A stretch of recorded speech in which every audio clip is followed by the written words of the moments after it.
अस्सलाम वालेकुम प्यारे व्यूअर, आप देख रहे हैं उर्दू स्टोरीज़ पी के चैनल। बहुत इंटरेस्टिंग वीडियो है, वीडियो के एंड तक लाजमी देखना है और साथ चैनल को भी सब्सक्राइब कर देना है। इस्लामाबाद में तेज़ बारिश हो रही थी और आलम बारिश में जिया की कब्र पर खड़ा था।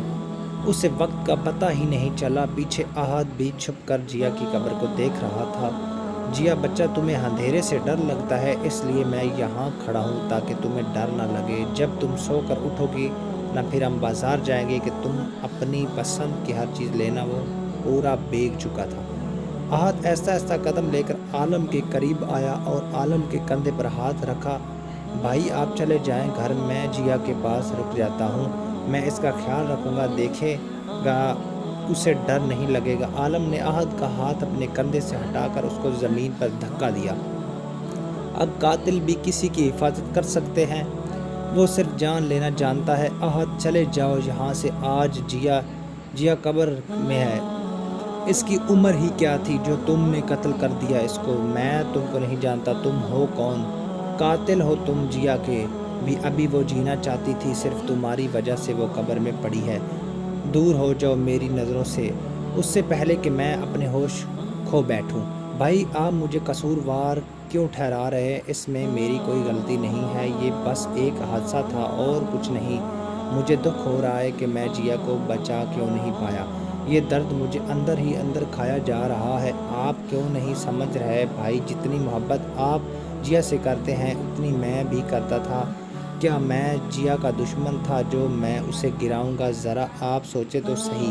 भाई हम तो सिर्फ सीढ़ियों से भागते हुए आ रहे थे, कब जिया का पाँव फिसला मुझे पता ही नहीं चला। उससे पहले मैं उसे बचाता, वो गिरती चलेगी। मैं तुम्हारी बकवास नहीं सुन सकता, चले जाओ यहाँ से। मुझे तो तुम जिया के गैर के आसपास भी भटकते हुए ना देखो। वो दोनों भीग चुके थे। भाई आपने तो हर हक में मुझसे छीन लिया है, ये हक मुझसे मत छीने। मैं यहाँ से कहीं नहीं जाऊँगा, अगर आप धक्के मार कर निकालेंगे तब भी नहीं जाऊँगा। मैं यहाँ से कहीं नहीं जाऊँगा, अगर आप धक्के मार कर निकालेंगे तब भी नहीं जाऊँगा। तुम्हारा कोई हक नहीं है जिया पर, समझे? तुम नफ़रत करता हूँ मैं। जिया की जगह तुम क्यों नहीं मर गए थे? कम अज़ कम मेरा बच्चा तो ज़िंदा होता। अभी उम्र ही क्या थी, देखा है क्या था उसने। उसकी सारी ख्वाहिश, उसकी हर चीज़ें अब बेजान पड़ी हैं। जाकर उसके रूम को देखो, तब तुम्हें एहसास होगा कि तुमने कितनी बड़ी गलती की है। आज हमारी सारी ज़िंदगी तुमने वीरान कर दी है। अब क्या करेंगे हम जिया के बगैर? बोलो बोलो, अब खामोश क्यों हो? वो उसे झंझोड़ कर पूछ रहा था। अब तुम्हारे पास कोई अल्फाज नहीं है ना कहने के लिए। अब हमें सारी ज़िंदगी जिया के बगैर गुजारनी होगी। अब कौन करेगा मुझसे फरमाइश? कौन कहेगा मुझे भाई? कौन कहेगा? जब मैं घर आता तो सारे दिन की बातें मुझे बताती थी। अब कौन करेगा छोटी छोटी बातों से तंग, जैसे जिया करती थी। इसको देख देख कर मैं जीता था, अब किसको देखूंगा? मेरा मासूम बच्चा आलम फिर से जिया की कब्र को देख कर कहा, भाई खुद को संभालें, इस तरह से तो आप बीमार पड़ जाएंगे। ज़रा अम्मी को तो सोचे, इसका क्या हाल होगा। हमारे पीछे वो घर में अकेली है, को इसकी ज़रूरत है।